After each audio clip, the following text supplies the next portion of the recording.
Durna apa Bagong sing tekaning pati? Ah, metu njaba. Kene marganing patimu. Piye? Metu njaba kene marganing patimu. Ayo arep ngopo ayo. Oh tak totok sirahmu ora. Ah metu njaba jelas mati. Nek metu jero kuwi jelas urip. Rumangsane ora. Wong kok kata-katane ora iso digagas lho. Lho nek ngono kowe wani karo Bekantur. Wani, metu njaba ayo. Kowe karo aku. Apa sapa sing tekaning pati? Ah, metu njaba lan tuntuti Bekantur. Bagong eneng apa?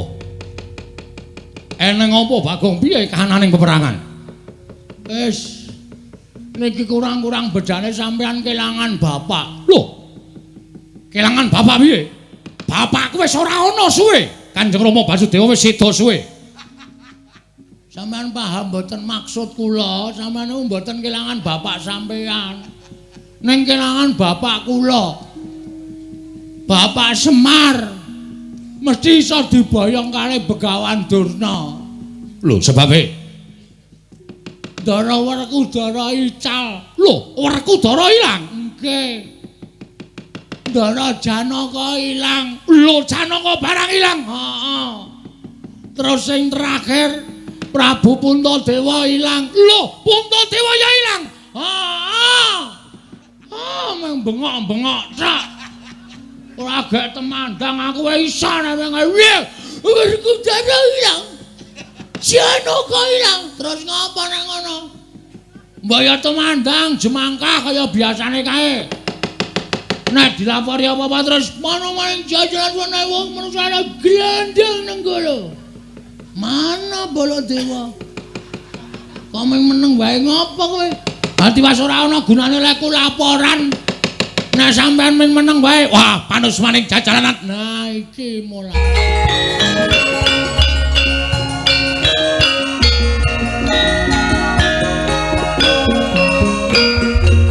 Al-Fatihah Pujuk Kiseno Nugroho. Bismillah. Oh anggempun nek mboten ngunjuk. Penemban. Rawuh enten Karang Kadempel wonten wigatos menapa kula ngabdipun Semar Cemadung dawuh. Iki ngene ya Semar. Prantaku nang Karang Kadempel kuwi sejatine siji. Kowe ngerti ya yen to dina samengko iki negara Ngastina kawulane padha nungsang puyang numbuk bentus padha nggudel bingung disababake wis ana sesasi iki negara Ngastina kuwi ketaman Welaing Jawata, ketaman Pegebluk. Monggo akeh sangganing para kawula ing esuk lara sore tekaning pati, sore lara esuk ketiwasan. Nalika semono aku manekung marang kersaning Gusti mergo aku tinangisan dening anak Prabu Duryudana supaya iso gawe padang kana negara Ngastina. Tumuli aku manjing ana sanggar pasemeden suci. Aku ngenengake cipta. Ora gantaran wektu ana dewa ingkang paring sasmita karo Begawan Durna. Negara Ngastina bisa waluya nirmala temajati jadi temah mulya. Yen to ora ketang mung telung kedheping paningal, kudu ditunggoni dening Semar Badranaya. Ah, mula praptaku ning Karang Kadempel iki Semar minangka pengawaking Nalendra Ngastina. Minangka utusane Nalendra Ngastina aku iki pengen mboyong karo kowe. Tulungana wong Ngastina, ngelingana. Yen to wong Ngastina kuwi nadan sing lenggahi minangka dadi Nalendra negara Ngastina kuwi anak Prabu Duryudana, ning kowe kudu ngerti yen Ngastina kuwi rak darbeking para Pandhawa. Anak Prabu Duryudana kuwi ming dapur Ratu Wakil. Nggih. Ning nganti Ngastina kuwi iki mengko geger, Ngastina iki mengko rusak. Apa kowe ora melu ngrasake kelangan?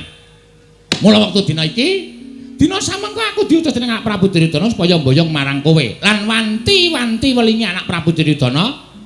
Bapak Durna, Kakang Semar supados saged boten saged rawuh wonten ing Karang Kadempel. Upamiya Kakang Semar menika nyuwun liru menapa kemawon kedah dipun cekapi lan saged dipun udaneni tegesipun dipun paringaken dening Semar Badranaya. Lah iki kalodhanganmu Semar, kalodhangan tumrap kowe, kowe saya sugih, kowe saya duwe derajat pangkat, kowe saya kedunungan bondo donya. Liripun kok ngoten pangandika sampeyan. Lho, mesti nang ngono. Nek kowe gelem tak boyong nang negara Ngastina, kowe butuh apa-apa mesti ana sing nyukupi anak Prabu Duryudana.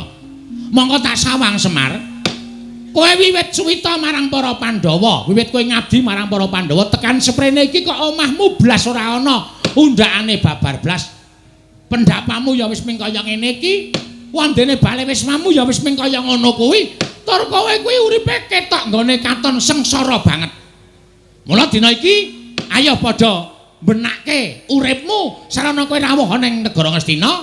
Kowe dadi srana berating Sukerta sing tumanduk ning negara Ngastina, tur kowe uga bakal entuk brana picis derajat pangkat. Ngendikane anak Prabu Duryudana, Bapak Durna, Semar nyuwun pangkat napa badhe kula paringaken. Mula kowe men tekan negara Ngastina mengko ora mung dadi abdi, upama kowe kepengin dadi tumenggung, mesti bakal diwenehi pangkat.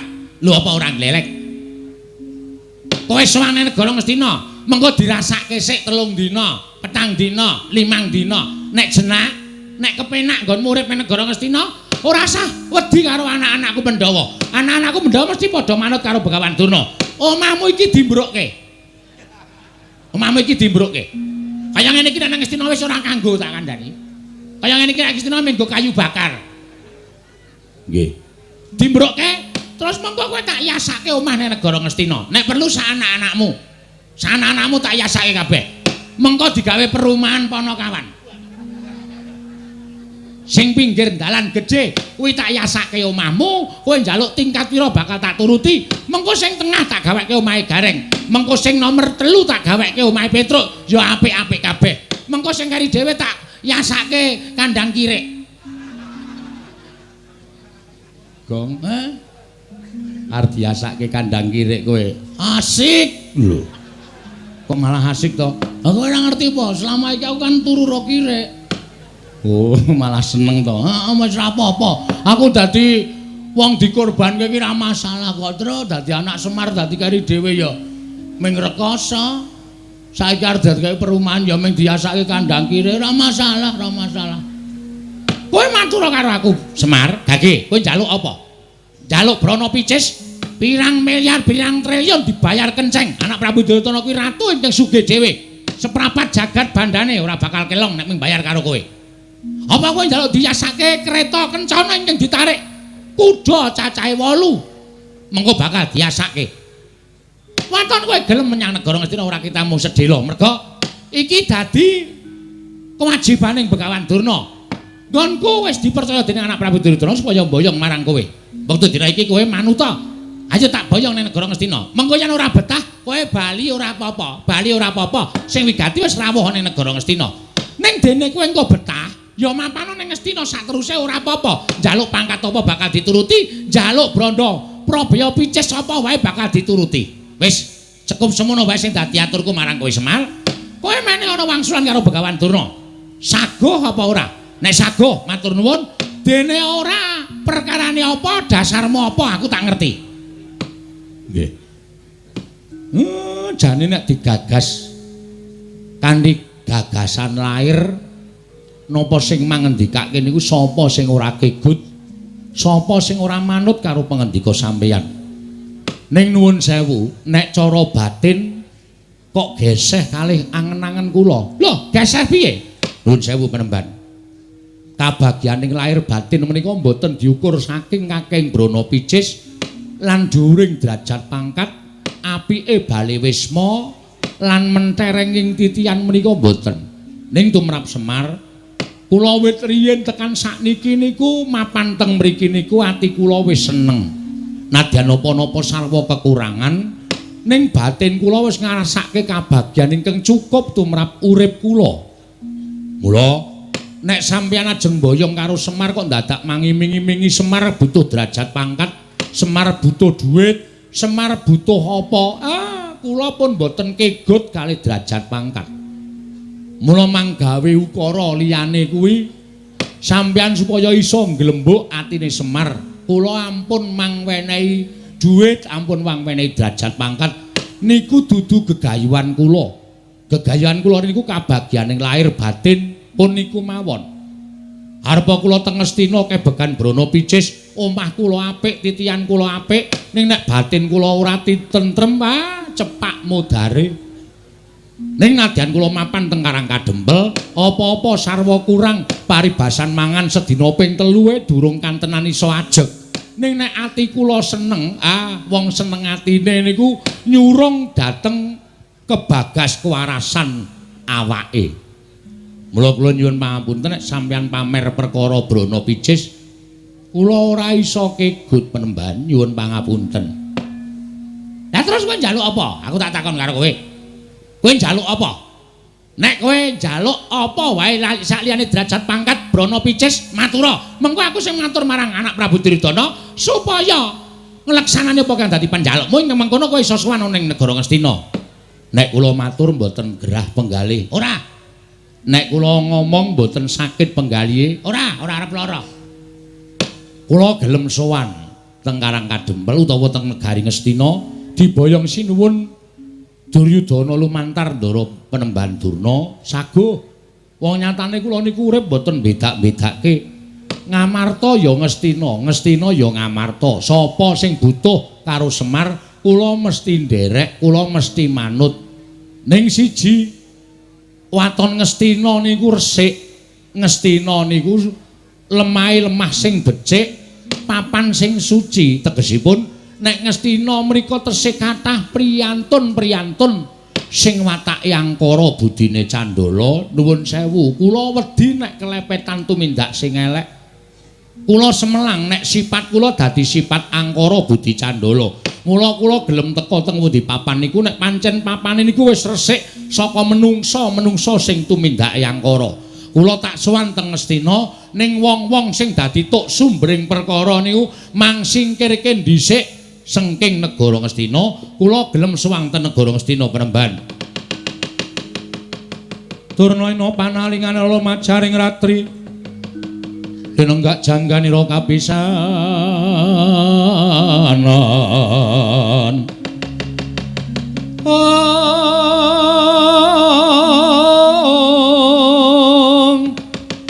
Aneng prang Bratayuda mastaka kabuncang mungging wana. Mastaka kabuncang mungging wana ing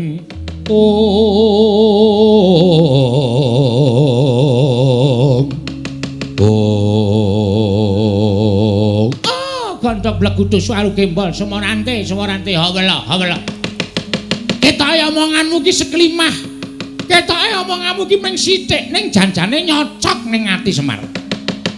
Kowe ngandhake yen to kowe gelem sowan negara Ngastina, yen to Ngastina kuwi kelangan wong-wong sing watak angkara budi Candala. Ora sandadak nganggo tembung kaya ngono. Dumuken wae Begawan Durna lan kabeh Sentana Ngastina kuwi sing tok anggep wong watak angkara budi Candala. Oh, Semar Badranaya. Apa rumasamu kowe iki derajate padha karo Begawan Durna? Kowe iki derajate men batur gedibal 17. Kowe iki mung wong kere, kowe iki mung wong elek, kowe iki mung panakawan. Lah kok kowe drangep-drangep ucapmu? Wani ngucap sapenake dhewe. Yen ngono cetha banget, ketok banget nggonmu kepengin nyingkirke wong-wong Ngastina kaya ta Durna, Sengkuni lan sak piturute supaya lunga saka negara Ngastina. Yen Durna, Sengkuni lan kabeh Sentana Ngastina wis padha resik lunga saka negara Ngastina, kowe lagi gelem prapta nang negara Ngastina. Wah, lah kok kaya ngono kahananmu Semar.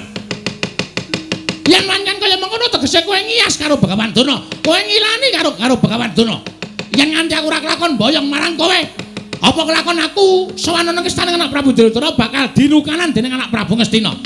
Semar, saiki kene ora sakekan gunung tanpa guna. Wase kowe gelem apa ora? Kula gelem ning syarate niku mau.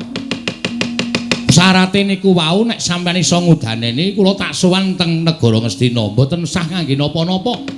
Ora usah dipethuk, ora usah didabyang, ora usah ditandu. Kula tak mlaku saking Karang Kadempel tekan negara Ngastina. Ning nggih niku wau, Ngastina kudu resik saka wong-wong sing angkara murka, wong-wong sing tumindake Candala budine angkara. Niku mawon panjaluk kula. Oh, nek ngono cetha, cekak gampange kowe ora gelem sowan negara Ngastina. Yen to Durna lan kabeh Sentana Ngastina isih mapan negara Ngastina, manut sampeyan lingarani. Apa kelakon kowe tak ruda paripeksa? Penemban, sampeyan iku pendhita lho, aja sok ngruda paripeksa karo sak sesamaning urip. Mengke ndak ora prayoga. Ora sandharake ngono tanpa guna. Ora gelem sowan negara Ngastina. Ora mung kowe sing tak katutke dosane. Ning Karang Kadempel tak bumi angus legane atiku.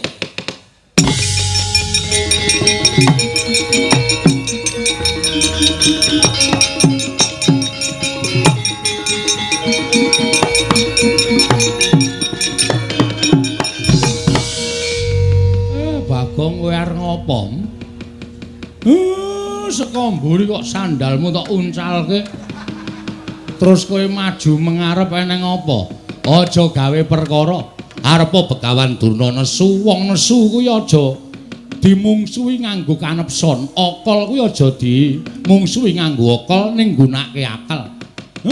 Lah kowe mengko wani karo Durna malah kriwikan dadi grojokan, geguyon dadi tangisan. Semeneng ra we? Hah? Aku ngene iki mbelani karo kowe, Mir. Kowe sadar ora Durna mau ngucap apa? Tak nengke wae nek mung perkara padu karo kowe ora masalah. Toh kuwi perkaramu karo perkarane Begawan Durna. Ning terakhir kata-katane Begawan Durna sing marahi aku ora kuat ngampet hardaning kanepson. Semar nek kowe ora gelem tekan negara Ngastina, Ngestin Karang Kadempel tak bumi angus. Mar. Mbok Pak, ora sudi. Aku ki bapakmu, wis rembes sak karepmu, kowe ngayal kok kandhani kok. Kowe kudune manut nek kandhani anake kuwalik. Anak ki manute kandhani karo wong tuwa. Iki kudu diwalik, iki jaman milenial. Bong ora ngono karo wong tuwa kok sapenake dhewe. Ngono, nek muni wis ngembet Karang Kadempel iki masalahe ora masalahmu tok. Ning iki masalahe Karang Kadempel, Pak. Dheweke ngrasani arep bumi angus Karang Kadempel. Padha karo dheweke arep mentala mateni kawula sak Karang Kadempel. Pendhita kaya ngene kudune disingkirke. Apa? Kowe ki domonge kok aku ki arep ngandani karo kowe. Ora usah sok ngandani, kowe ki meng SD aku insinyur kok. Nyepelekke ora sakaremu. Nek ana apa-apa tanggungan dhewe, tak tanggung dhewe, ora usah dadak kowe melu-melu iki perkaraku. Nemban. Lho, iki Bagong. Arep ngopo? Lho. Ora basa karo aku. Ora basa ki mung kari kelakuanmu. Nek kelakuanmu apik, kowe tak basani. Nek kelakuanmu erek, ora sudi aku mbasani kowe. Arep kowe wujude brahmana kaya ngono, ketemu putih, serbanmu putih, ning mek kanggo ngobak-obak kan katentremaning jagat. Nggo ngopo aku basa karo kowe? Ora iki tenanan iki. Yen ngono kowe arep belani karo bapakmu, mesti iki bapakku kowe. Iki, sirah iku padake. Kurang ajar ora.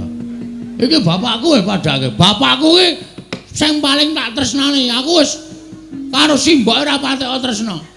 Lho, sebabe apa? Arep tak pek ora gelem. Cah edan ora. Semar kok entuk widodari iki widodarine lamur apa ya? Kok nganti gelem karo Semar. Yen ngono karek wangi karo bapakmu, mesti tae wangi. Yen ngono kowe wani karo Begawan Durna, biyen wani saiki wani. Ucapmu kuwi lho mbah sing kudu ditata. Sampeyan rene arep ngopo? Boyong bapakmu. Nek boyong ya perkarane karo Semar wae. Semar, nek kowe ora gelem tak boyong, kowe tak rudha paripeksa. Cukup.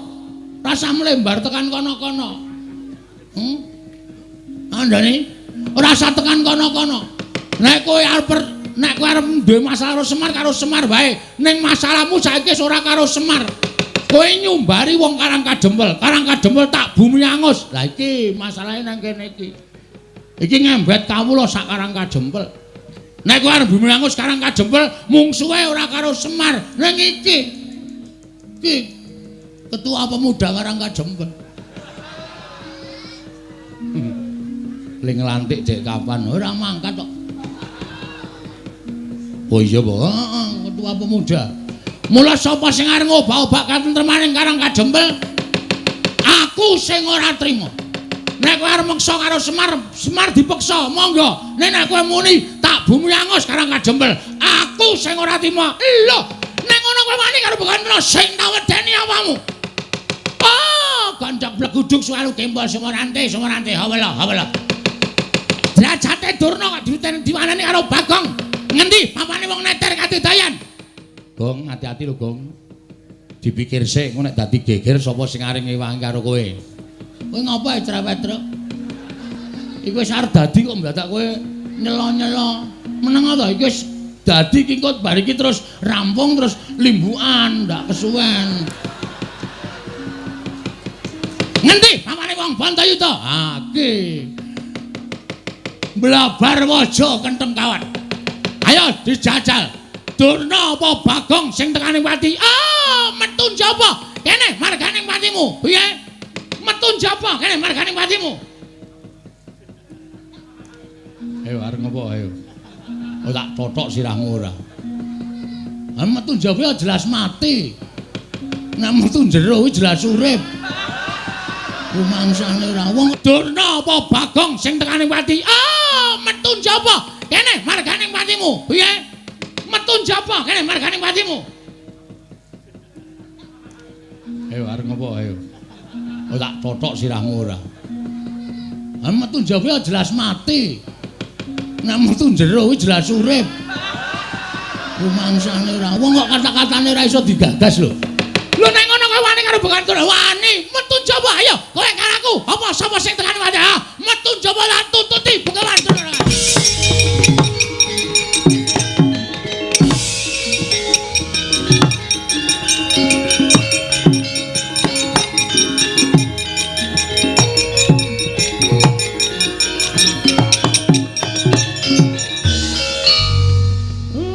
Tantang-tantangan Durna wis metu kok kowe malah mbegogok. Ora Bagong lah kok kowe iki nantang Begawan Durna. Durnane wis metu kok kowe isih nang kene. Aku lho mung nantang tok e. Lho, lah sing temandang sapa? Ya mbuh. Caitan to kae senengane. Kae masalah to sing arep temandang sapa? Truk. Kowe iki ora luwih gagas kok aku to. Heeh. Lah ngapa kowe iki ora gelem temandang? Lah aku ora nantang kok. Sing nantangke aku. Sing temandang kowe. Wah, Bagong. Nun. Apa wis tok pikir kowe wani karo Durna bapakku? Wis, anumpun. Kowe ngerti Durna iki sapa? Pendhita saka 5. Dudu kuwi. Durna karo aku iki pernah apa? Murid karo guru. Aku nganggep Durna bapakku kuwi kaya apa? Kaya bapak dhewe. Ana apa kowe wani karo Durna padha karo wani karo Werkudara? Sing kebangeteni sampean. Sampean kok gelem dadi anake Durna? Wis tak takon, rupane Durna kaya ngono kok anak-anak kaya sampean baguse ra jamak-jamak. Wong sementen iki mboten percaya. Durna sing menehi banyu suci Perwitasari. Salah. Salah. Sampeyan niku jane mbiyen dijlomprongke karo Begawan Durna kon jegur segara. Jane sampeyan niku mung dikrenah patine ning merga sampeyan niku percaya karo Durna nganti entuk banyu suci Perwitasari. Durna ora dadi jalaran sampeyan entuk banyu suci Perwitasari. Oh. Kok ngono kok Durna bapakku. Bapak saka ngendi? Wis tak anggap bapakku. Salah sampeyan niku kleru. Sing maringi banyu suci Perwitasari niku Sang Ruci Bathara, ya Sang Dewa Ruci, dudu kok Durna. Ning Durna duduke ning tengah segara. Niku jane niate ora nduduke banyu suci, mateni sampean, men sampean ngrekoso teng tengah segara sing aja-aja patih sengkuni. Kok kowe ngerti? Aku domongi dalange kok. Ngeyel ora. Kula ngerti le rembugan teng jero kotak. Sampeyan ra krungu, sampeyan teng dhuwur dhewe kok. Kula teng isor jejer do teng glenik nika. Bagong kene omong waton jeplak cangkeme. Cangkemmu kuwi. Lho. Wah, edan iki malah dunake cangkemmu lho. Kok Prabu Bagong niku nek ngenten iki mboten sah disaruwe. Wong piyambake niku watake kaya ngono. Wah, ning titenana. Titene apa? Nek nganti kowe wani karo Durna bapakku, mung suwe dudu sapa-sapa ning Werkudara. Lho, aku salin bubukan piye? Aku nantange karo Durna kok mung suwe sampeyan. Mergo kae bapakku. Weh lah, domongi ngayal. Nika niku dudu bapak sampeyan. Bapak sampeyan niku Prabu Pandu Pramuka. Pandu Dewayana. Ah, Pandu Dewayana. Pun teng swarga mrika, aja sok ganti-ganti bapak. Apa Dewi Kunti gelem jodoke Durna? Wah, cangkemmu. Mrene kecek ndasmu modar. Gong, wis Gong. Dadi masalah lho. Wong kok arep menange dhewe. Anggere kalah kata-kata kok rene gecek. Apa kowe? Aku ya kalah nek digecek ya, Tru. Aku mung cilik kono gedhe kok. Coba aku iso gedhe. Decek genti. Wah, Edan. Edan wae wis ngerti iki Bagong Edan. Bagong Edan wis suwe. Ampun jajal gedhe, Gong. Engko. Sik yaene. Anggere esuk kae gedhe dhewe aku. Koyong. Ampun, Den, niki anak kula. Tur nek kula gagas nggih Durna niku ya kleru. Sampeyan ampun belani wong kleru. Kandhani Mir. Sapenake dhewe ora. Apa-apa akar diklerokke. Nek mboyong Semar, mboyong ora apa-apa. Ning nek sampeyan minangka dadi putra bumi Karangkajempel, lahir teng Karangkajempel, nek ana wong ngrasani Karangkajempel tak bumi angus, sapa sing ora merkitik? Niki bumi wutah getih kowe arep dienggo macem-macem. Werkudara, apa? Tak pikir-pikir bener, Bagong. Yen kowe mbelani Durna tegese kowe kleru. Arep kuwi gurumu. Ning Durna pancen luput ngene ngucapake. Nggone bakal gawe bumi angus Karangkajempel. Sapa sing ora merkitik yen to dilairake ning Karangkajempel, urip ning Karangkajempel, seger ngombe banyu Karangkajempel, wareg mangan wulu wetu Karangkajempel. Kok bumi kelairane arep di bumi angus karo wong liya kuwi tegese wong sing ora merkitik atine, ora lara atine, tegese ora tresna karo bumi kelairane. Wah, rungokke kowe. Oh, apa-apa kok Durna bapakku arep tak belani. Mbok Ndara Janaka wae ora ngendika apa-apa kok. Padahal Ndara Janaka diparingi pusaka karo Durna pirang-pirang. Nggih to, Den? Iya. Sampeyan diparingi ali-ali ampal nggih to? Iya. Ora nesu kok kono mung entuk banyu suci Perwitasari wae. Sapa wani Durna tak idak? Kanjur arep gleleng. Mbok didak njajal. Aku didak Semar nesu ya, Pak ya. Mbuh. Lho. Iki ora ana sing komplot babar blas iki. Aku ki jenan tenan, Truk. Ya ora apa-apa ya. Kowe marahi kok rumangsane. Den, napa sing dikandhake anak kula niku bener. Napa sing dikandhake anak kula niku landhesan bebener. Mula sampeyan ampun nganti pisan-pisan sampeyan nyalahke Bagong. Bagong niku mbelani bapakne, mbelani bumi kelairane. Nek enten apa-napa Bagong ya melu ngrasake nek Karangkajempel nganti di bumi angus tenan karo Durna. Napa sampeyan ora mesakake kawula sak Karangkajempel? Napa sampeyan mboten prihatin nimurpi Karangkajempel diosak asik karo Begawan Durna? Werkudara. Nggih. Apa sing dikandikake dening Kyai Semar mau bener? Lah, kandhani ngeyel. Apa sing dikandhake karo Kakang Semar mau bener? Mula aja tok belani karo Durna. Wah, yo. Ya piye? Ya wis, aku manut. Ning janji ana sing njotosi Durna bapakku aja takon dosa, tetep dadi mungsuhe Werkudara. Piye, Kang? Sapa sing njotosi Durna dadi mungsuhe Werkudara? Nglimpe to. Durna bingkem, heeh. Seret nang nggon sepi tutuki pukul besi sirahe. Kowe anarkis banget ya, men gemes aku. Endi arep ketekan Durna kok mesti geger, endi arep ketekan Durna mesti kisruh. Rumangsaku ora. Lah kae piye Begawan Durna wis metu ning jaba. Sapa sing arep nandingi? Rawe rantas marang tak putunge, Pak. Wen pokoke hati-hati.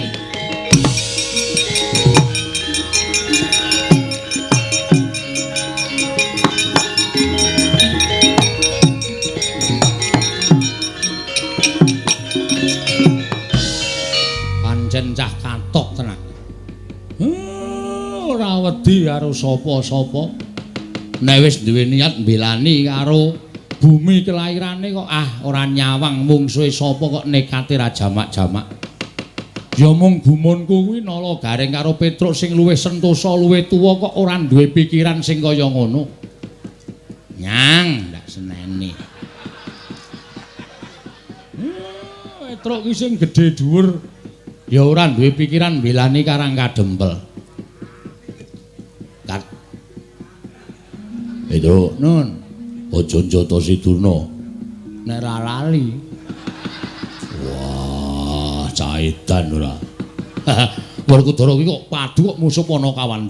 Demen kewirangan.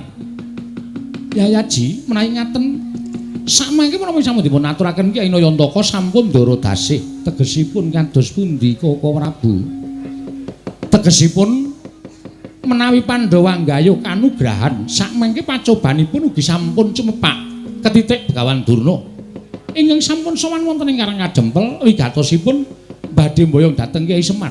Monggo menawi Kyai Semar sakmangke tedhak dhateng negari Ngastina tan wurunga menapa paduka supe dhateng watak wantuning Kurawa.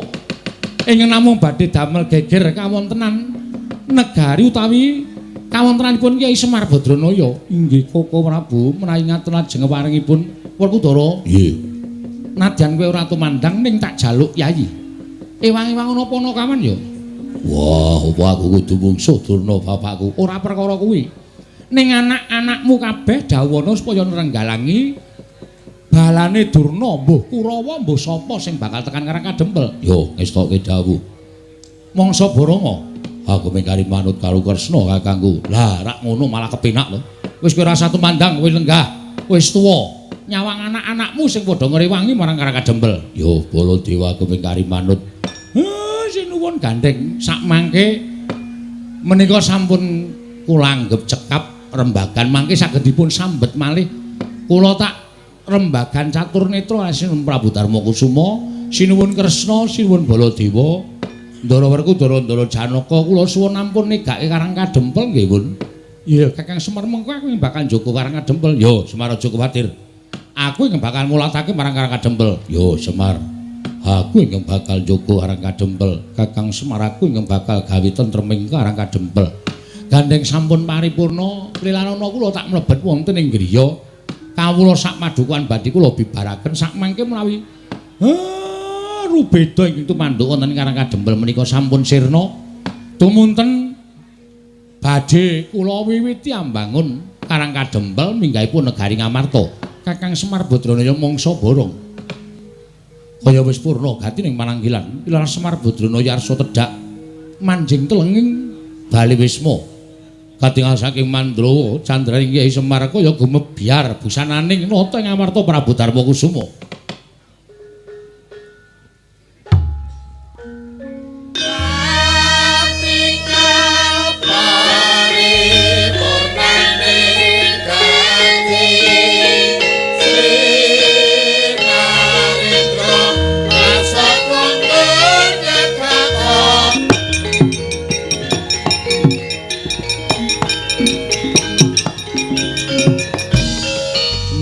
Anggro sesumbar lindho bumi kuncing kumaluduk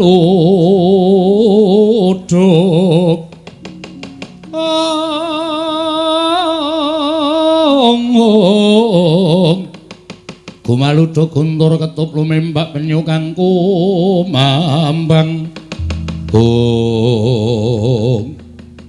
prajurit padha piyaos sak landhean. Wah, wangune wong Karang Kadempel ora kena disangga enteng. Konangan Prabu Jayeng Sekti ora padha kukut genderane aja tuntang nata pagelaran barat.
Dara. Wonten dawuh, Den? Anak-anakku do bubar. Gatotkaca ndelik nang Mega Nurja ambles bumi Setyaki mlayu golek papan pendelikan. Eneng apa? Wah. Sing maju murite Begawan Durna. Jenenge kula mboten ngerti. Ning ingkang rayi Ndara Setyaki dipun cokot dipun getak kontal. Ndara Garukaca dipun cokot dipun getak kontal. Pripun Den iki nek mboten wonten sing kepalangi krijane murite Durna niya. Napa ya kelakon kula kelangan bapak tenan Ndara? Wah.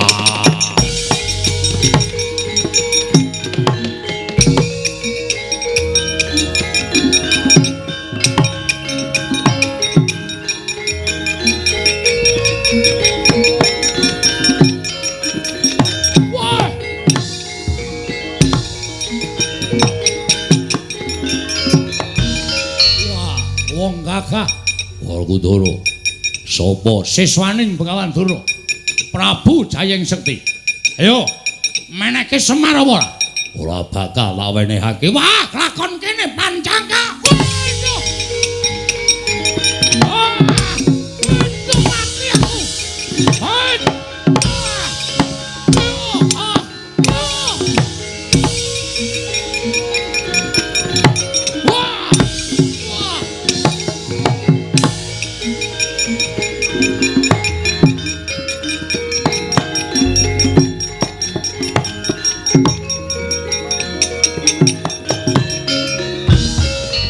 Maning jajaran Sukertaning Bawana wangina karo Prabu Jayeng Sekti. Ora minggat saka arep aku tiban panah Kyai Candra Wirayang. Ya Kyai stop kontak. Ora kelakon mati dereng aku derajat apa.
Digdaya sasat ora ana sing ngimbangi marang kadidayaning Raden Werkudara nanging kena pusakaku Kyai Candra Wirayang. Ora nggletak apa dianggep aku ora iso ngalahke karo kowe? Ayo, ora bakal bisa nglawate prajurit lemboke pakun cara nganti uwal para Pandhawa.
Petruk melayu-melayu eneng apa?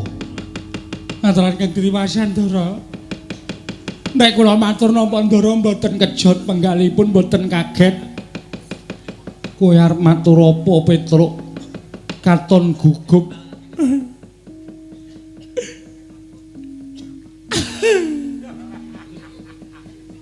Ngopo kok dadak nangis?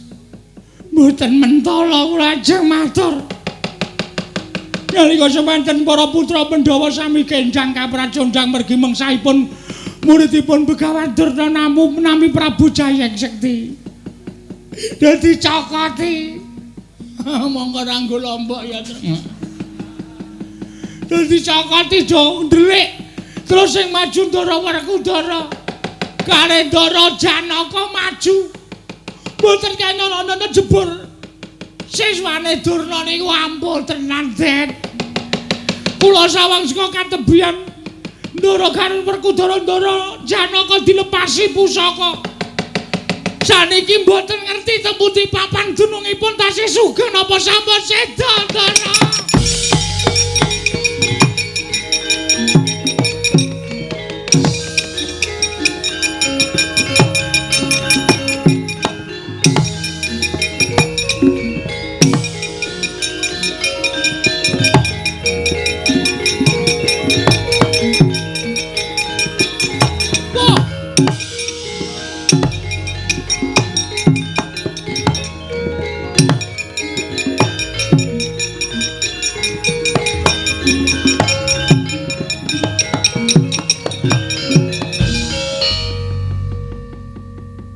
Sewu sinuwun. Sepinten kalepatan kula diagung pangaksami. Menapa paduka ingkang namipun Prabu Jayeng Sekti? Ya, wis apa? Dipun tepangaken kula menika pambayuning Pandhawa, kula pun Darma Kusuma. Wah, dal. Nalindra Ngamarta Prabu Darma Kusuma. Inggih, mila mekaten. Sowan kula wonten ngersa maduka Gusti kula Prabu Jayeng Sekti namung badhe nyuwun dawuh. Wonten pundi kadang kula Werkudara menapa dene Arjuna menawi tasih gesang papanipun wonten pundi nanging menawi sampun pejah niating manah kula namung badhe bela pejahipun kadang kula kekalih sinuwun. Prabu Darma Kusuma. Dulurmu wis ora ana. Dulurmu wis tekaning pati dina samengko wis tak kunjara mesti ora bakal tak wenehi urip dulurmu Werkudara karo Janaka.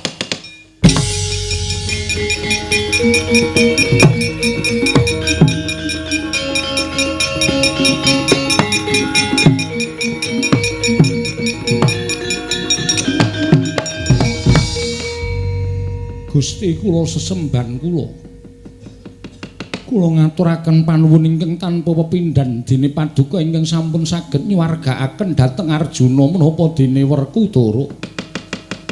Mbok menawi sampun pinesti dhateng purbaning Wang Mahanasa sampun cekap semanten tulisipun kadang kula kekalih anggenipun gesang wonten ing Malam Padang. Malah sak mangke sampun ngantos kadang kula kewala ingkang dipun sampurnakaken. Mugia keparenging galih kula badhe nderek nyuwun tulung dhateng paduka sinuwun Prabu Jayeng Sekti keparenga amurba masesa dhateng gesang kula. Sampun boten wonten ginanipun kula gesang wonten ing Madyapada bebasan sarah mungguing lautan. Wastra lungset ing sampiran menawi kadang kula kekalih sampun boten saged kinukup gesangipun sinuwun. Kula nyuwun dipun sampurnakaken. Wah, candhak pakunjaran papanmu Puntadewa. Wah.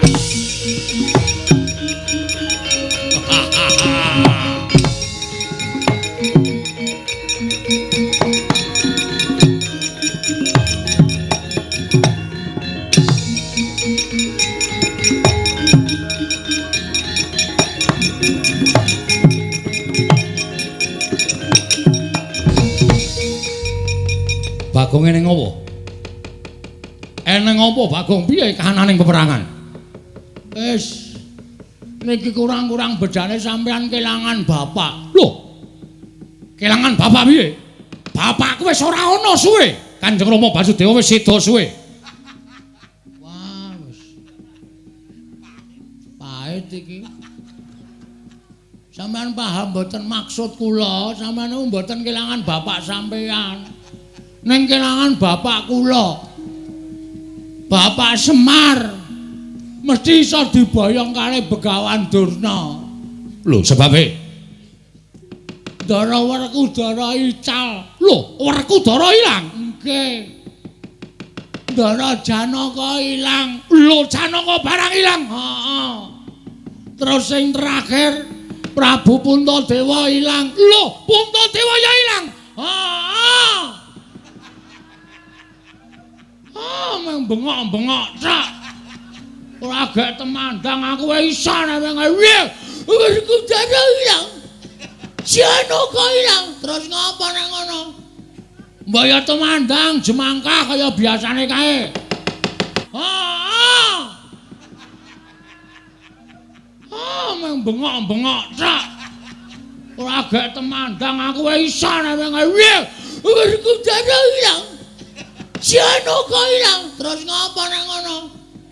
Mbaya temandang jemangkah kaya biasane kae. Nek dilapori apa-apa terus mana maning jajaran ana wong manusa glendeng nang kono. Mana Baladewa? Kok meneng wae ngopo kowe? Dadi wis ora ana gunane lek laporan. Nek sampean meneng wae, wah panus maning jajaran. Nah iki mulai iki. Anggere ngarep ngeleti salep lho. Salep apa? Anggere muni panung maning salep jajalanat ngono mesti nesu. Wah, nggugu karepe dhewe. Wah, panus maning jajalan iblis lanate. Jayang Sekti mungsuhe Baladewa legane nganti pat.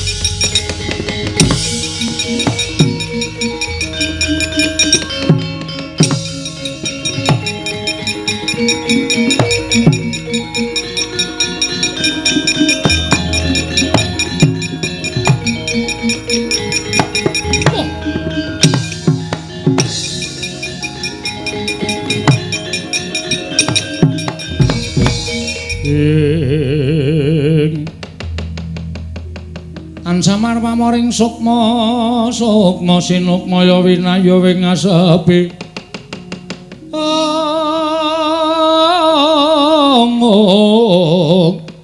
sumimen telenging kalbu pambukaning warana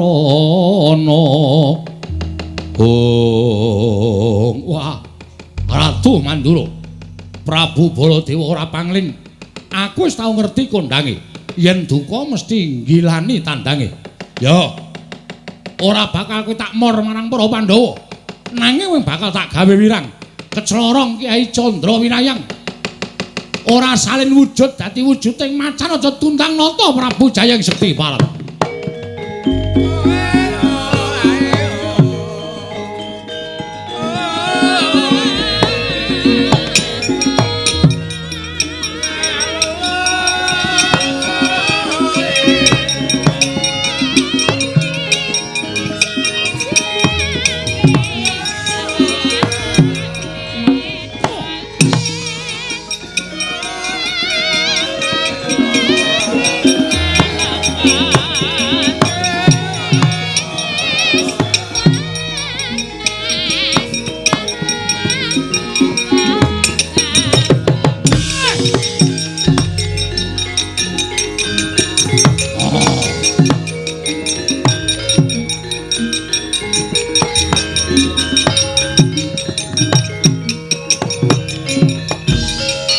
Yoli binatang panupaning jajalanat durung babak kulitmu durung putung barang nglepaske pusaka kowe wong jire getih wedi mati Jayang Sekti ayo tandangan nata Mandura Prabu Baladewa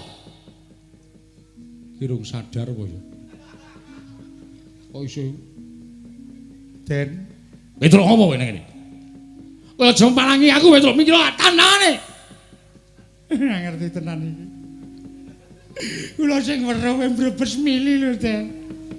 Nek dadi sampean wujud kaya ngaten. Petruk apa nangis mikira? Mikira Petruk. Lho. Lentuk nandi terus kok entuk macan sirkus. Macan sirkus dengkulmu mlocot ora. Sampai iki. Bagong apa Bagong? Lho, kok iso ngomong? Iki nganu batuk dikarciske dengkulmu ora. Ada macan bisa bicara ngono. Macan bisa bicara ora mundur kene rajong kowe isa wae. Ndak wonge krungu. Masa? Didol wae yo. Hus. didol jengkulmu ora.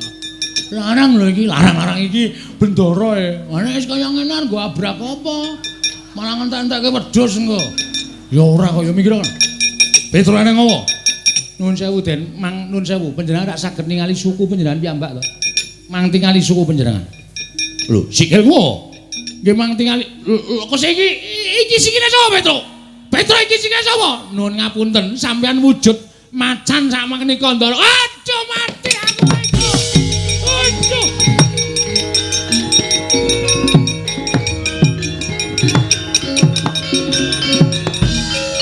Aduh mati Petro. Lah kok aku iso wujud kaya ngene iki piye? Kula nggih mboten ngerti.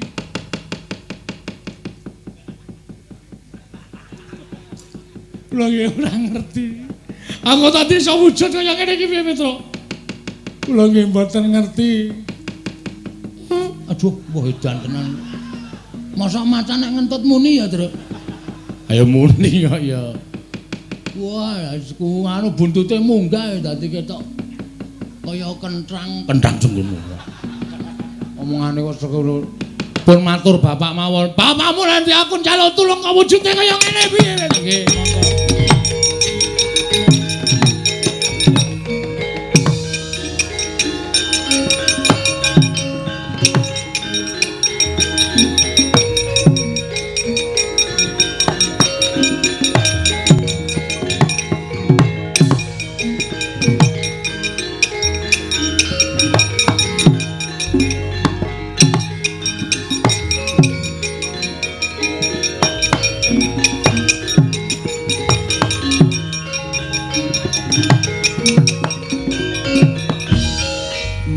Den prayitna semuriris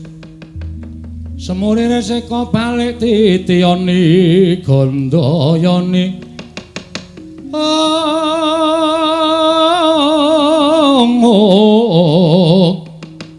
Trisanya purnama sasi gilaran ing tengah latar Petro iki sapa? Mang dangu piyambak Pak ora mentala. Macan kowe iki sapa? Kakang Semar aku mati aku Kakang. Lah kok aku dadi wujud kaya ngene iki piye Semar? Lah kok suarane Sinuwun Mandura? Lah nggih. Kenang apa iki mau? Majeng wonten ing pabaratan ing pusakanipun Prabu Jayeng Sekti. Wah, pusakane ampuh banget, Pak. Pandhawa kepikut Ndara Baladewa kena pusaka dadi wujud macan kaya ngeten Semar. Semar aku tulungono Kakang, Semar aku tulungono aja nganti wujud kaya ngene aku ndak ora iso bali nang negara Mandura Semar. Nggih. Pun pancen iki pinesti kudu kaya ngeten pacoban sing ditampa dening Pandhawa. Mboten pacoban sing enteng ning pacoban sing awrat. Ning ewa semanten kudu dilakoni. Aja nganti disingkiri, aja nganti gresula. Nek gresula kalih nyingkiri niku padha karo ora percaya marang panguwasaning Gusti. Yo, Semar. Aku piye apa aku iso bali kaya wingi uni? Saged. Wong sing nyipta utawa sing gawe sampeyan wujud kaya ngeten niku dudu wujuding utawa dudu Gusti. Ning menungsa lumrah. Mula nadyan wujud kaya ngapa? Sampeyan iso disranani, iso disarati. Sarate-sarane piye? Ndara kula Pandhawa ical, Ndara Puntadewa, Ndara Werkudara, Ndara Janaka. Ya. Mang goleki. Mang bundeli emek omongane Semar. Nek sampeyan iso ngetemu karo Ndara Puntadewa, Werkudara, Janaka sing dipikut mungsuh niku sampeyan iso bali kaya wingi uni. Nek sampeyan ora iso nemokke, nuwun sewu ya sak lawase kaya ngeten niku. Aduh mati aku Petro piye Petro? Angge digoleki mboten usah bingung. Sampeyan bingung malah mangke ora ketemu malah dadi macan selawase. Ora coba Mandura kumplang. Iya, nggih pun di nganu lakoni mawon. Nggih Ndara dilakoni mawon. Sampeyan mang goleki pakunjarane Ndara-ndara kula Pandhawa. Kula kanteni anak kula Gareng, Bagong kalih Petruk. Petruk kowe ngentutno macan. Waduh. Ae sing ora mlebu warung ya, Tru. Heeh. Macan mlebu warung ya bubar ora karo-karuan. Nah aku malah cocok wong bakule barang mlayu dadi gratis. Gawe ngeyel nek wis niatmu pancen Douglas kok, Gong. Ayo semen. Douglas iki bahasane biyen lho kuwi ya.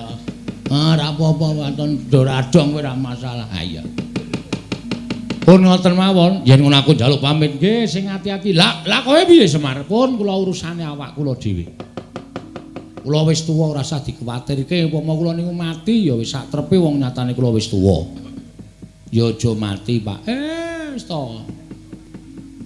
Rasa kuwatir karo bapakmu, pampun pejah lho, Pak, pampun sedo lho. Nala garing rasa kuwatir. Ya nek mati omong tangga teparo, Pak, kok nancepke men urip meneh. Nancepke apa? Stop kontak. Lho padhae Semar iki suka ces-cesan lho piye? Kok nancepke ora. Pun rika mangkat. Yo, Semar aku njaluk pamit nggih, sing ati-ati ampun kados lari alit to.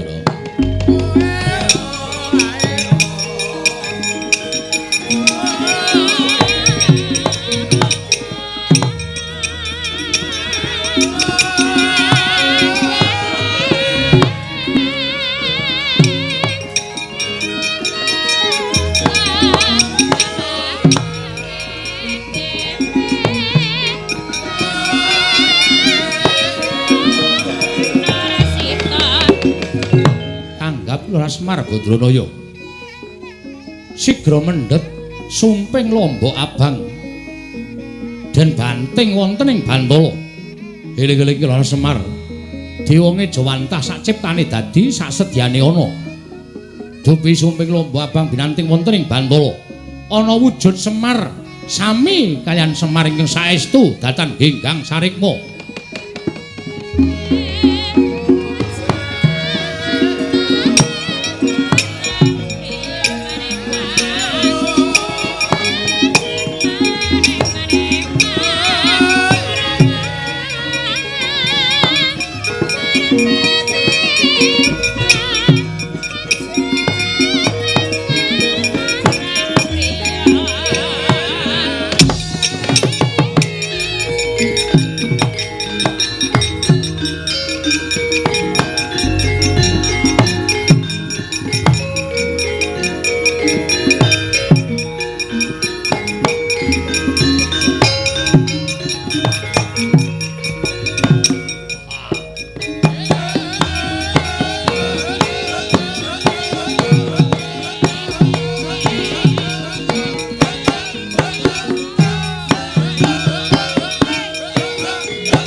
Den prayitna semuriris eko balik titiyane kandayane ing sapa sing nganggo dada padhake kupingku ora krungu. Semar kowe sing gawe aku pancen Pak Gusrana ngapusi ratu siswaning Durna kae mau. Mula ora usah wedi Kang nek ratu kae mau tekan kene kowe arep dikapak-kapakke arep diapak-apakke kowe manuta. Kowe arep diboyong nendi kowe manuta. Aja pati-pati kowe bali wujud lomba abang nek durung tekan papan sing disedya dening ratu mau. Wis ngono wae tak tinggal neng kene aku tak munggah neng kayangan Semar.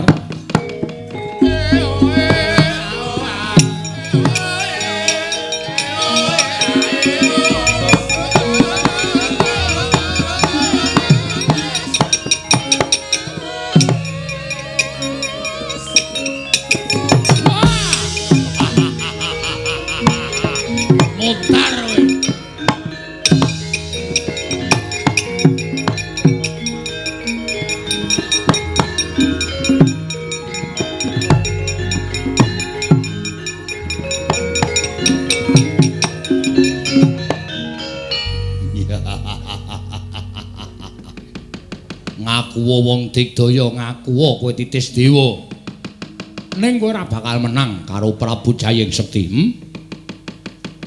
Bendaramu kabeh wis tak pikut Ora-orane bakal tak gawe macak mesti bakal tak pateni.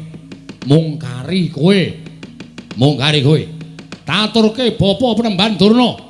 Aku iso mikut Semar Badranaya. Wah, lah bakal entuk ngelmu sing tak karepake saka Penemban Durna. Mbuh, kowe arep dadi apa kuwi dudu perkaraning Prabu Jayeng Sekti Semar Badranaya.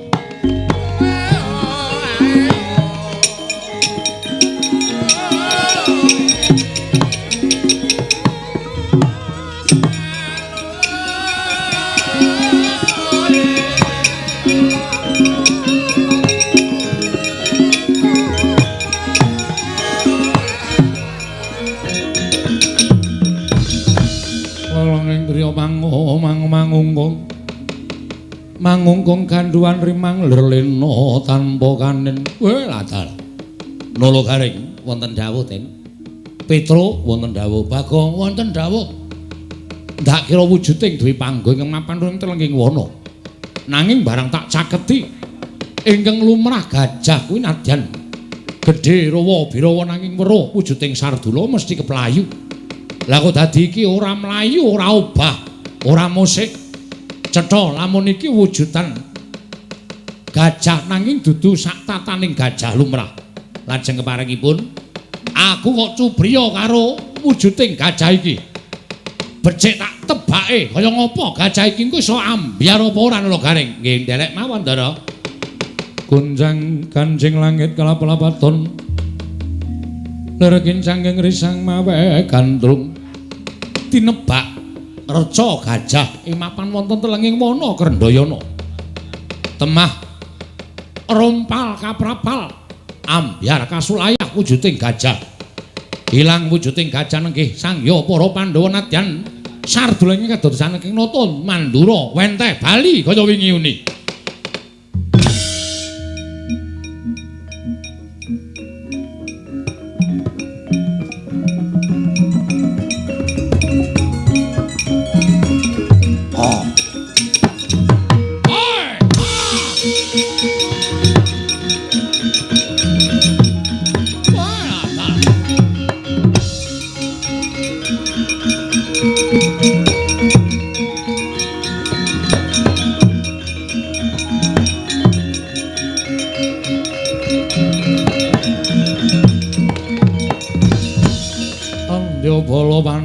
Mbiyuk gumulung mangung siring sata Kurawa Kambau nggih. Waduh Yayi, ngaturaken panuwun ing tanpa pepindhan dene sarana kula mecah pakunjaran reca gajah Pandhawa timbul sampun wangsul kados wingi uni.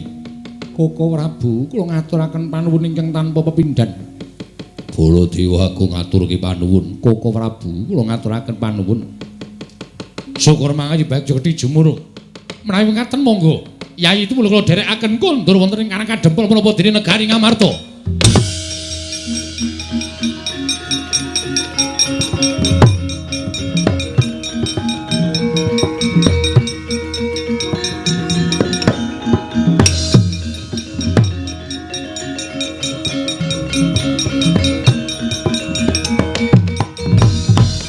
Lho iki Yayi Ndarawati Koko Prabu kasinggihan.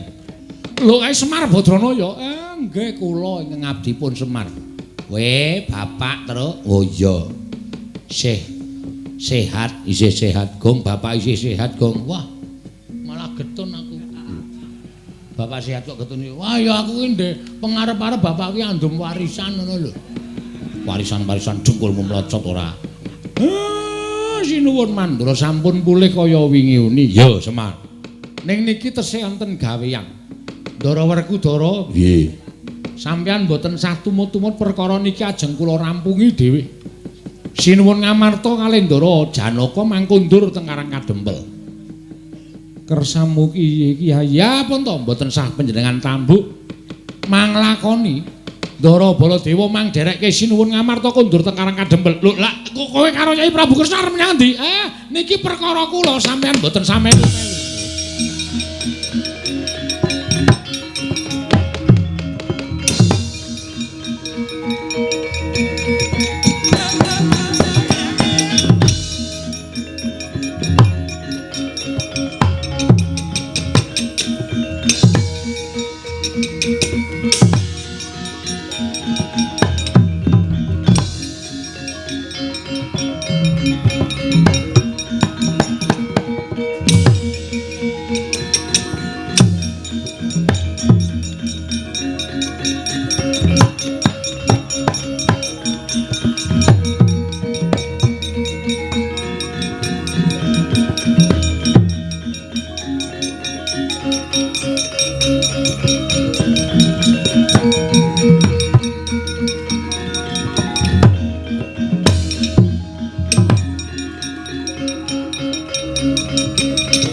sesumbar Lindo bumi kunjing kumaluduk kuntur ketep lole syukur Jayang Sekti kowe bisa mboyong lan Semar inggih Bapak Panembahan sumangga kula aturaken panjenengan sumangsa bara nganggen patuko badhe damel srana supados Semar menika saged sirna margalayu lole Semar kowe madhep rene Semar aja ngungkurke karo Begawan Durna Waktu dina semengko pancen niatku mboyong karo kowe ning kowe aja lara atimu ya Semar. Ora duwe niat aku bakal mboyong kowe ning negara Ngastina. Satemene nggonku tak kandhake ngarep mau kabeh mau goroh. Ngastina ora ketaman begebluk. Nanging pancen aku diutus dening Sang Panjabetari Durga. Bakal wuwuh kekuwataning Begawan Durna. Lan besok Panjabetari Durga apa dene kabeh sak wadya balane bakal mbantu Kurawa yen to istumapak perang gedhe Bratayuda Jaya Binangun. Kabeh iki mau kersaning anak Prabu Duryudana. Kowe aja lara atimu ya Semar. Dina semengko kepeksa aku ingkang bakal nglunasi nyawamu Semar Bathara.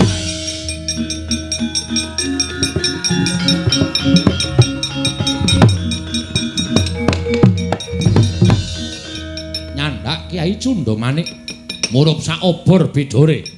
Sang Begawan Durnarsa merjaya iki Lurah Semar Badranaya parandening mangke. Dupi tinujah mawi pusaka Kyai Cundamanik ical wujuding Kyai Nayantaka amung wujud sumping lomba abang kagiat kadra wekasan.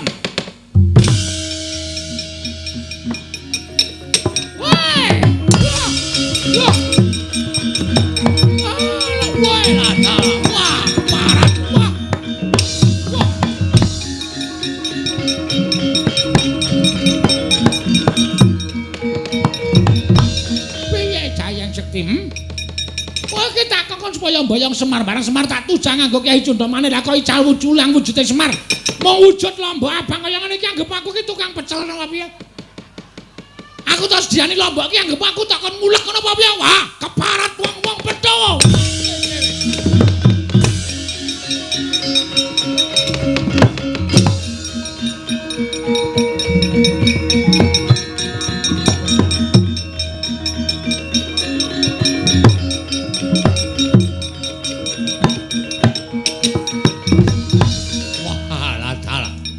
lidok ujane wong daplok. Wah, Semar kowe ngapusi karo aku. Ketok kowe isih mapan ana ning kapal wates Karang Kadempel. Clorong Kyai Candra Wirayang jeblok dadamu balat. Wah.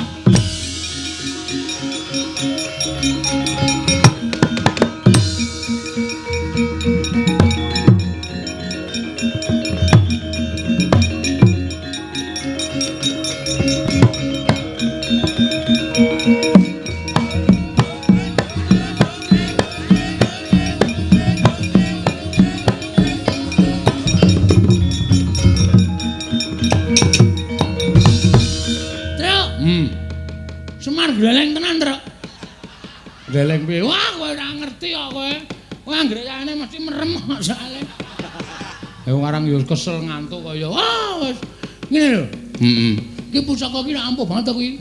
Pucuke kaya catut. Ha iya. Iki mesti sing duwe mesti buka bengkel. Ora kuwi. Sing duwe Sinuwun Prabu Jayeng Sekti sing ngalahke Ndara-ndara Pandhawa. Hah, pusaka iki mau maclora to ta? Semar tangane mengene lho. Ini iki. Heeh. Terus obah tak gendung dandung tak gendung. Iki pusakane iki ya iso mak tak gendung dandung. Terus dicekel jantenan Semar iki gleleng. Oh, pamer. Wah, mulane brengose dikerok. Kowe iki nek ora ngrekasake bapakmu ngopo to? Nek ora ngece bapakmu ngopo aku tak takon. Tak kerok nganggo silat-silatku dhewe. Aku dadi kowe protes ngopo? Ora kowe kok gleleng, Pak. Pusaka iki ampuh. Ngerti aku Ndara Werkudara sirna margalayu, Ndara Janaka kowe katriwandan. Kok meng kowe rekomen ndung tak gendung ndung. Kene tambahe, Pak. Arep kok ngopo? Arep nggo dadani montor. Ora kaya drei to. Drei dengkulmu mlocot ora. Bagong semingkir. Semingkira. Sinuwun Ndarawati kon tindak kene. Sapa? Sinuwun Ndarawati. Sinuwun ngopo? Kan tindak mriko. Sing ngakon sapa? Bapak. Ayo wis. Wis malah nyemet rokok kene tak udute kene wis langsung. Wong edian dijaluk. Lenggari Petro minggat kowe iki kowe dapukmu apa e? Petro kok nyanu-nyanu ora. Lenggari iki. Iya. Eneng apa Semar? Kula aturi nyekseni. Panah niki ajeng kula banting.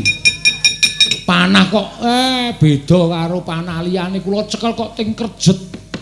Kaya duwe nyawa niku mesti mboten panah sebaene.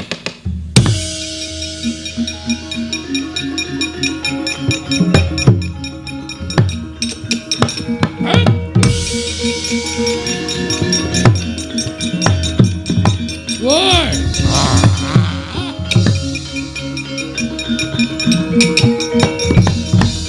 Ngandel ora. Mula kok ampuhe kegila-gila. Ora pangling Bathara Kala iki. Ya, aku Kala Semar. Aku njaluk pangan wong Sukerta. Pandhawa 5 dadi panganku, entuk ora entuk tak tadah kala mangsa legane.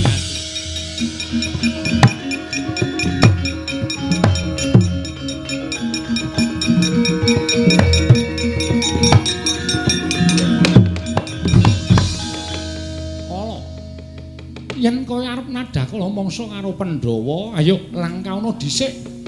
Langkauna dhisik batanging nata Ndarawati. Oh, Kresna kekuatanmu sepira? Kowe wani karo Bathara Kala kelakon dadi isen-isening wadukku. Kowe aja nyawang marang nata Ndarawati. Nanging pirang-pirang puluh taun kepungkur yen perlu puluhan abad kepungkur kowe tau tate tak telukake. Nalika aku mbarang ana ing suwijining karang pradesan aku madeg dalang kowe kelingan ora kangaran dalang Kandha Buwana iki panjakku Kyai Panjak Asem Sore kowe mbiyen ngoyak-oyak wong nganti wong mau njaluk pengayomaning Kyai Dalang Kandha Buwana kowe sumpah karo aku ora bakal ganggu wong Sukerta nalika tak waca tulising awakmu wis saka bebathuk nganti jempol sikil kowe isih kelingan ora? Yen ora isih kalingan apa perlu tak baleni Caraka balik. Wah, matek aku.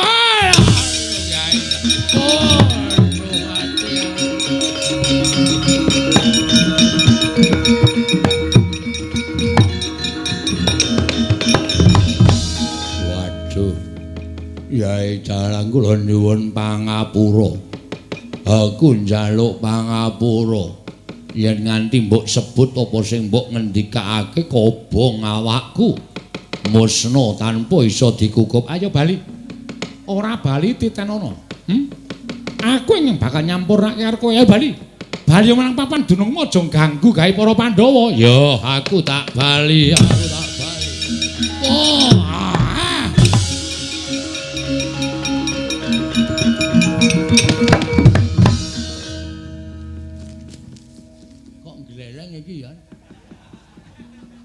Semar ya ampuh sinuwun Ndarawati ya peng-pengan.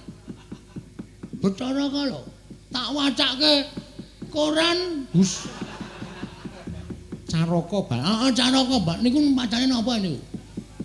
Ning awake Bathara Kala kae kebak tulisan. Weh. Bathara Kala niku sekolah ora. Ning kebak tulisan jenenge Caraka Balik. Mboten sah digagas. Omongane Bagong iki mboten sah digagas. Tinggal lunga mawon niku nek ngontun niku ndak melu cari muka caper niku. Kowe tak polo lho men. Ana wong pentas kok dipenging. Sing pentas iki sapa? Aku. Wis to kowe minggira. Ratune sing gawa panah isih gleleng. Ratune mungsuhe aku. Wah, jan Semar meneh, jan wis.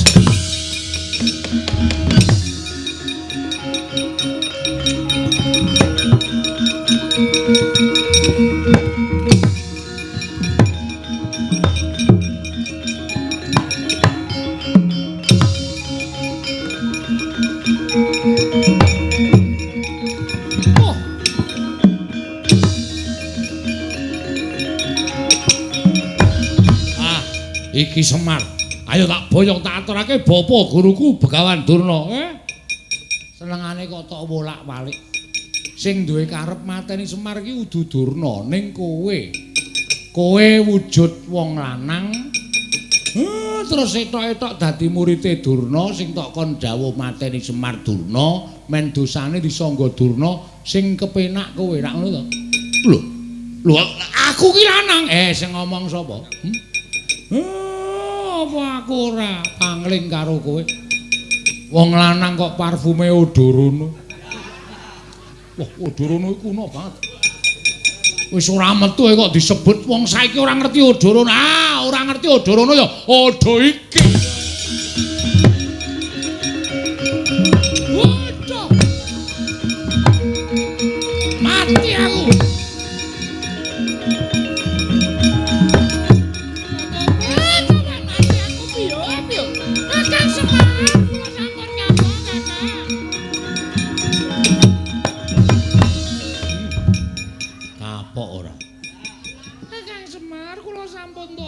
Kula sampun kapok. Kowe nek ora dingenekne iki.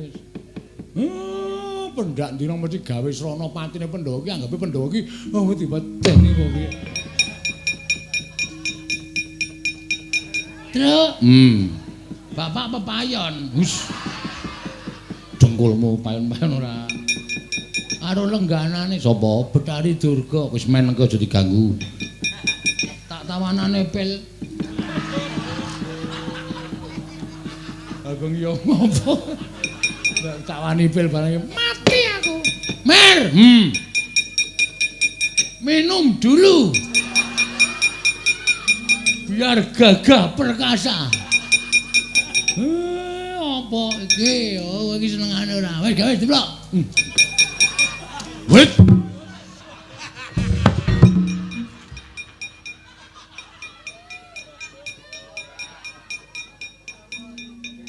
Tombene apa iku? Napasin. Kae ora mengkis-mengkis men modar ya men ngono tuwa kok. Pokale kaya kono iki ngopo?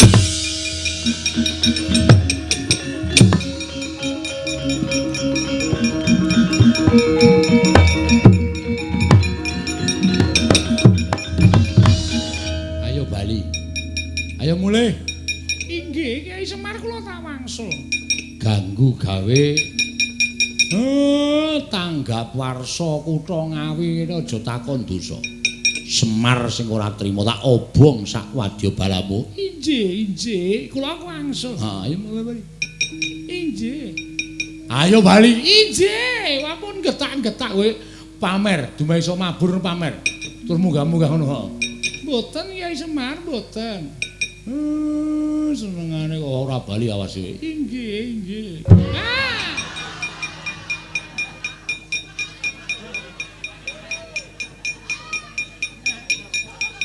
Piye, Pak? Suwek.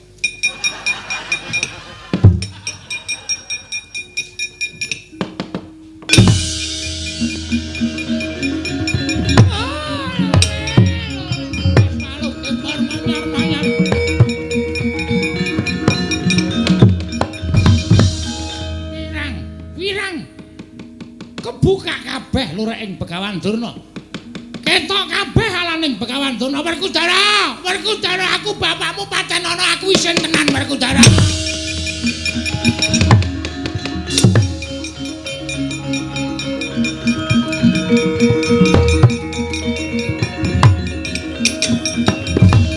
Aku pancen ana Werkudara, pancen ana. Wis padha ngerti nek kabeh mau karti sampe kaning Begawan Durna.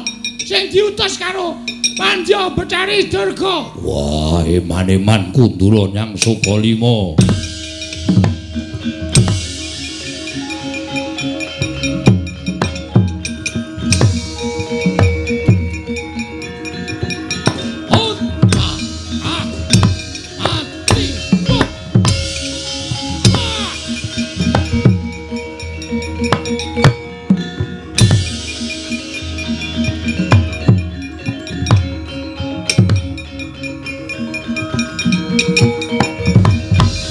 Arsa madangi jagat tumungup-mungup paneng sapucaking bukir marebak bangsu mirat keneng soroting surya meka lan gunung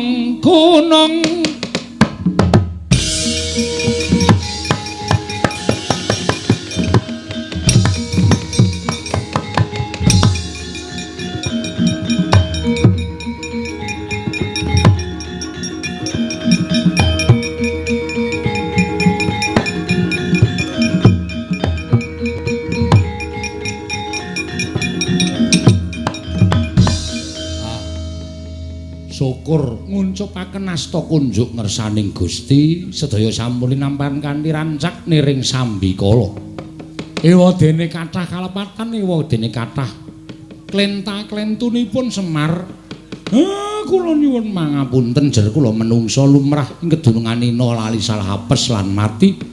Dirgahayu Kabupaten Ngawi ingkang kaping 661 mugi tansah jayeng bawana tansah ngrembaka dumugi jaman menapa kemawon.